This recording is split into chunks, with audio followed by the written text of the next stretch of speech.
మనిషి ఆరోగ్యంగా ఉండాలి అంటే సేంద్రియ ఎరువులతో తయారైన కూరగాయల్ని వాడాలని ప్రకృతి వ్యవసాయ ఉత్పత్తి విక్రయ కేంద్రం L2S వెంకయ్య అన్నారు.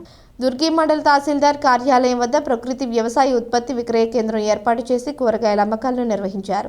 దుర్గి మండలం ధర్మవరం గ్రామంలోని పి శ్రీనివాసరెడ్డి సారథ్యంలో సేంద్రియ ఎరువులతో కూరగాయలను పండించారు. ఈ కూరగాయలను ఆకుకూరలను సరసమైన ధరలతో వినియోగదారులకు పంపిణీ చేసి అవగాహన గావించారు. ప్రకృతి వ్యవసాయ పద్ధతులు ఎలా చేయాలో ICRP శ్రీనివాస్ రెడ్డిని క్లుప్తంగా వివరించారు. ఈ కార్యక్రమంలో మాచర్ల డివిజన్ MJ వినోద, L2N వాణి, ICRPలు వెంకటరమణ, M జ్యోతి, P లక్ష్మి, ప్రసన్న తదితరులు పాల్గొన్నారు.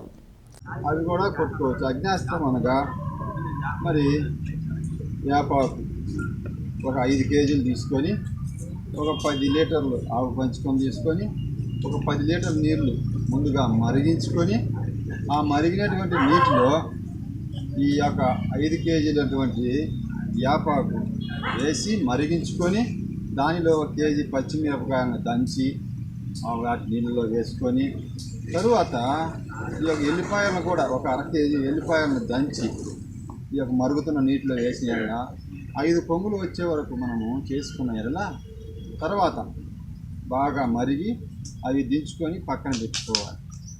తెల్లవారి అనగా 24 గంటలు లేదా 48 గంటల తర్వాత ఆవు పంచకాన్ని 10 లీటర్లు కలుపుకొని దాన్ని మనము స్ప్రే చేసుకోవాలి. ఎలాంటి పురుగైనా సరే, లజ్జ పురుగైనా పచ్చ పురుగైనా ఏ పురుగైనా సరే చనిపోతుంది. ఇంకా ఈ మాత్రం కొట్టుకోవచ్చు. లేదా గ్రోత్ ప్రమోటర్గా ఒకవేళ బాగా శ్రేష్టంగా నల్లగా పెరగాలి అనుకుంటే చేప బెల్ల ద్రావణం చేసుకోవచ్చు. లేదు కోడిగుడ్డు నిమ్మరసమైన స్ప్రే చేసుకోవచ్చు. Thank you sir.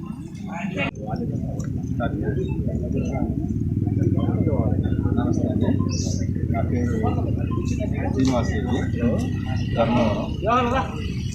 ఈ యొక్క ధర్మవరం గ్రామంలో మేము ప్రకృతి వ్యవసాయం కింద పనిచేస్తున్నాము. మొదటిగా శ్రీనివాస్ రెడ్డి లక్ష్మీ గారు చేస్తున్నారు. మొట్టమొదటిగా మన పొలంలో వేసుకోవడానికి మనము ఈ యొక్క ఆకుకూరలు కానీ లేకపోతే కూరగాయలు కానీ దుంప జాతి కానీ వేసుకుని ముందుగానే పొలాన్ని చేతికి వేసుకున్నప్పుడు PMBS అనేది వేసుకోవాలి సార్. PMBS అంటే 2 కేజీలు శనగపిండి, గుప్పెడు ఎర్రమట్టి ఇంతవరకు కలుపుకుంటాము. 3 రోజులకు జీవామృతం సిద్ధమవుతుంది. అనగా ఉదయము సాయంత్రము మనము కొంచెం సేపు సవ్య దిశలో కట్టుకోవాలి. అటు తర్వాత 4వ రోజు జీవామృతం మనకు రెడీ అవుతుంది.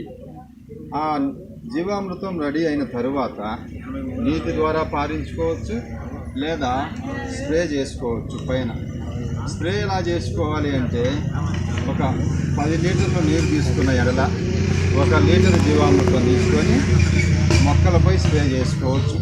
నీటి ద్వారా అయితే మామూలుగానే పారించుకోవచ్చు.